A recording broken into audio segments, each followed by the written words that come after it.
त्रिपुरा सुन्दरी गाउँपालिकालाई आज चन्द्र ज्योति एकीकृत ग्रामीण विकास समाज शीर्ष धादिङले स्वास्थ्य सामग्री हस्तान्तरण गरेको छ। कोभिड-19 को संक्रमित संख्या बढ्दै गएपछि युनाइटेड मिसन टु नेपालको साझेदारीमा आइसोलेसनका आवश्यक बेड लगायतका सामग्री हस्तान्तरण गरिएको शीर्ष धादिङका अध्यक्ष माधव खत्रडाले जानकारी दिनुभयो। 11 थान सर्जिकल बेड आइसोलेसनका लागि पीपीई सेट, मास्क, सेनिटाइजर, पानी ट्याङ्की लगायतका 3 लाख रुपैयाँ बराबरको स्वास्थ्य सामग्री हस्तान्तरण गरिएको हो।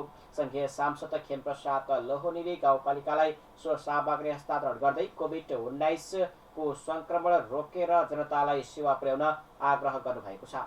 ती दैनन्दिनका गतिविधिहरूलाई सञ्चालन गरौँ, सुरक्षित पनि रहौँ, संयम पनि रहौँ, कोरोनासँग जुझ्ने काम पनि गरौँ, गतिविधिहरूलाई पनि सञ्चालन गरौँ। सबै कुरा ठप्प नगरौँ भने जनताको चाहना पनि छ। जनताको चाहनालाई मानेर सरकारले अलिकति केही समय लुज गरिदिएको थियो। अब फेरि सङ्क्रमण बढ्यो। अहिले ठाउँ ठाउँमा स्थानीय विशेषता अनुसार सङ्क्रमणलाई रोक्नको निम्ति कुनै ठाउँहरूमा बन्द गर्ने, रोक्ने निश्चित नियमहरू निर्माण गर्ने, अहिले हामीले कर्फ्यू भन्यो केही ठाउँमा त निषेधाज्ञा जारी गर्ने कामहरू गरेको छ। निश्चित क्षेत्रहरूलाई तोक्दै आफ्नो स्थिति अनुसारको, आफ्नो अवस्था अनुसारको निषेधाज्ञा जारी गर्ने कुराहरू गरिरहेको छ। गाउँपालिकालाई अत्यावश्यक भएको स्वास्थ्य सामग्री सहयोग उपलब्ध गराएकोमा धन्यवाद दिँदै गाउँपालिका अध्यक्ष शम्भु थापाले स्वास्थ्य सेवामा जनताका लागि निरन्तर लागिरहने बताउनु भएको छ। हामीले 53 दिनसम्म हामीले क्वारेन्टाइन राख्यौँ, मान्छे आइसोलेसन त्यही ढङ्गले राख्यौँ, तैपनि नेगेटिभ ल्याउन सकेनौँ। नसकेपछि पछाडि हामीले जिल्लामा डाक्टर साहब लगायत सिडिओ साहबहरूसँग समन्वय गरेर के गर्ने त अब भनेर जाँदाखेरि अब यो 16 दिन पछाडि तपाईँले झन्झट बेसाइरहनु पर्दैन थियो, यति लामो समय जानुभएछ, उहाँलाई छोडिदिँदा हुन्छ भन्नुभए पछाडि हामीले 52 दिन आइसोलेसनमा राखेँ मान्छेलाई। अब उहाँ नि फेरि बस्ने खालको पनि हुनुहुन्थेन, जाने खालकै हुनुहुन्थ्यो। त्यस कारणले त्यो पछाडि उहाँहरू जानुभयो। त्यो पछाडि हामी कहाँ थिएन। केही मान्छेहरू अहिले पनि देखिएको 49 जनामध्ये 3 जना काठमाडौँको परीक्षणमा देखिनु भयो। यहाँ हामीले स्वाब पठाएनौँ कि सिधै उहाँहरू बिमारी भएर काठमाडौँ जानुभयो। वहीँ परीक्षण गर्दाखेरि उहाँहरूलाई पोजिटिभ देखिया छ। र अहिले पनि हामी कहाँ यहाँ 25 जना मान्छे पोजिटिभ देखिएको नागरिकहरू हुनुहुन्छ। त्यो 25 जना मध्येमा 16 जना हामीले तय गरेको हाम्रो पिएचसीको आइसोलेसनमा हुनुहुन्छ भने 9 जना अहिले पनि आफ्नै घरमा हुनुहुन्छ। उहाँहरूको घर नयाँ निर्माण भएको, ढलान गरेको 4 कोठाका घर, कसैको 8 कोठाका घर छ। घरमा जम्मा 4 जना हुनुहुन्छ, 4 जना सङ्क्रमित हुनुहुन्छ। अब उहाँहरूलाई छुट्टै बाहिर लैजाँदाखेरि वस्तु भाउ छ उहाँहरूको, त्यो कसले घाँस काटेर दिने, भैँसी दुहुना छ कसले धोइदिने। त्यस कारणले सबै अरूलाई सर्ला भन्न परेन, अरूलाई आउन जान नदिने, तपाईँहरू यही हो आइसोलेसन भनेर त्यही घरलाई तपाईँहरू यहीँ बस्ने, अन्त नजाने भनेर हाम्रो सरसल्लाह गरेर त्यहाँ राखेका छौँ।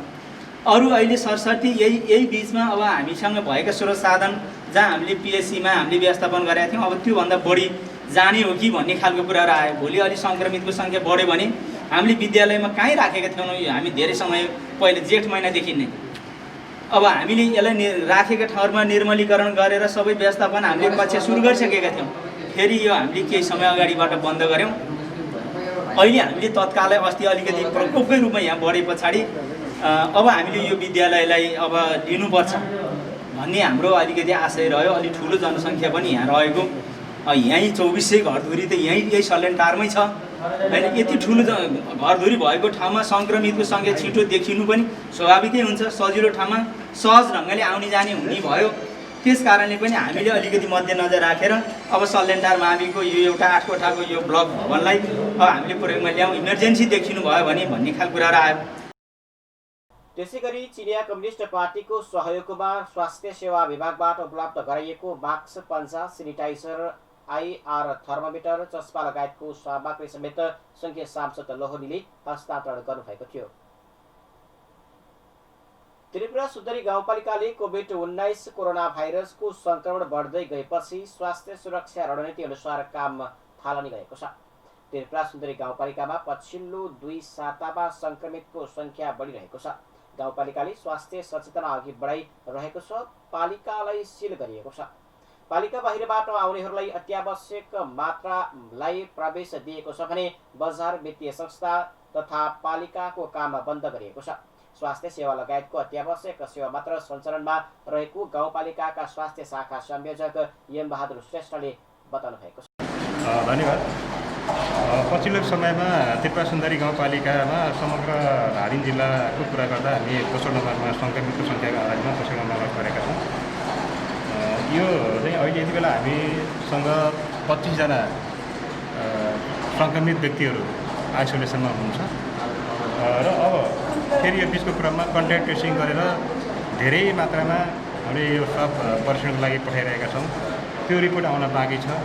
यदि त्यो समूहमध्येबाट केही पोजिटिभ आइहाल्यो भनेदेखि उहाँको व्यवस्थापनको लागि भनेर अहिले यो विद्यालयमा हामीले ठाउँको व्यवस्थापन प्रारम्भिक तयारी गरिरहेका छौँ र यो अहिले यहाँसम्म यो तयारी गर्दै गर्दा यहाँ कुनै केस ल्याएर राखिएको छैन। यदि भोलि आवश्यकता परिहाल्यो भनेदेखि भनेर यो प्रारम्भिक तयारीको रूपमा चाहिँ आधारभूत जीवनको कुराहरू गरेका छौँ। यसलाई हामी बेडको सेटअप गर्दैछौँ र अब अहिलेसम्म भएको 25 जना सङ्क्रमित व्यक्तिहरूमध्ये चाहिँ हाम्रो सलेन्डार प्राथमिक स्वास्थ्य केन्द्रको आइसोलेसन र केही व्यक्तिहरू चाहिँ होम आइसोलेसनमा हुनुहुन्छ र हामीले कन्ट्याक्ट ट्रेसिङको कामलाई तीव्रता दिएका छौँ।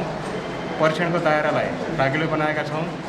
सबै सङ्क्रमण फैलिएका चाहिँ एरियालाई सिल गरेका छौँ र यो अलिकति सामाजिक दूरी कायम गर्ने, मास्क लगाउने, हात धुने जस्ता जनचेतनामूलक कार्यक्रमलाई बढोत्तरी गरेका छौँ र यी सबै काम कुराहरूको लागि सबै टिम लिएर हामी अगाडि बढिरहेका छौँ र हामी कहाँ फैलिएर गएको सङ्क्रमणलाई रोक्नको लागि यो कोभिड-19 महामारीको विरुद्धमा लड्नको लागि हामी सबै अहिले जनप्रतिनिधि, कर्मचारी, शिक्षक, बुद्धिजीवी, समाजसेवी सबै एक ढिक्का र एक मनका साथ अगाडि बढिरहेका छौँ र त्यही व्यवस्थापनकै पक्षमा चाहिँ यदि केस अलिक बढी थपिएर गयो, हाम्रो अस्पतालमा राख्नलाई ठाउँ पुगेन भने त्यसको विकल्पको रूपमा चाहिँ यो विद्यालयमा हामी आइसोलेसन वार्डको चाहिँ तयारी गरिरहेको अवस्था छ।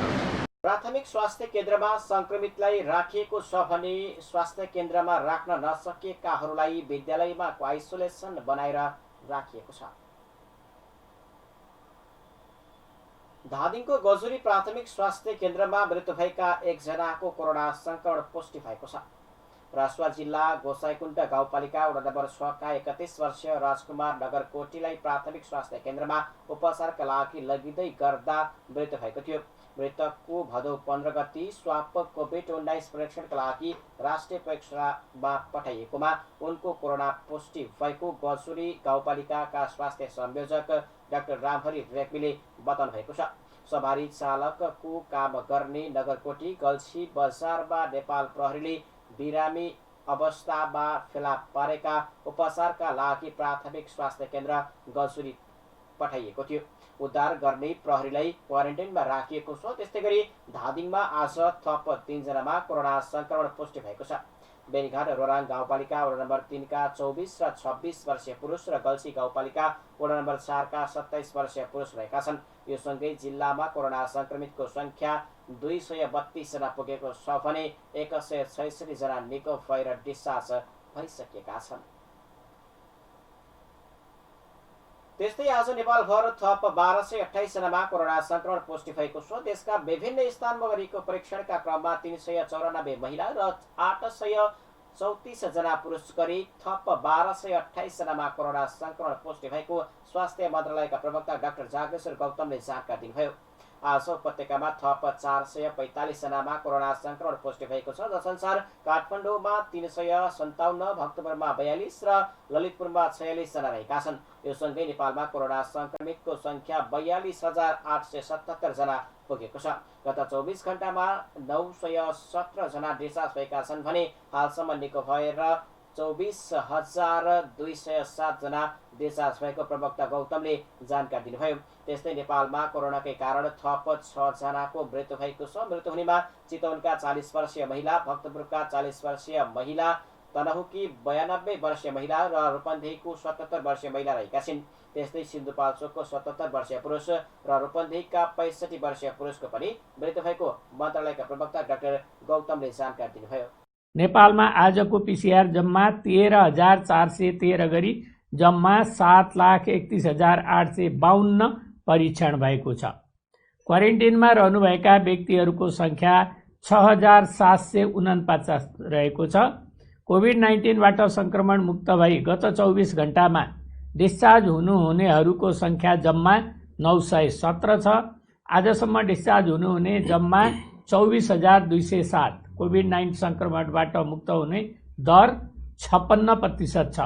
प्रदेश 1 मा उदयपुरमा 2 जना, ओखलढुङ्गामा 7 जना, झापामा 12 जना, तेह्रथुममा 2 जना, धनकुटामा 3 जना, मोरङमा 46 जना, सङ्खुवासभामा 6 जना र सुनसरीमा 27 जना हुनुहुन्छ। प्रदेश 2 मा धनुषामा 64, पर्सामा 65, बारामा 71, महोत्तरीमा 20, रौतहटमा 29, सप्तरीमा 1 र सर्लाहीमा 109।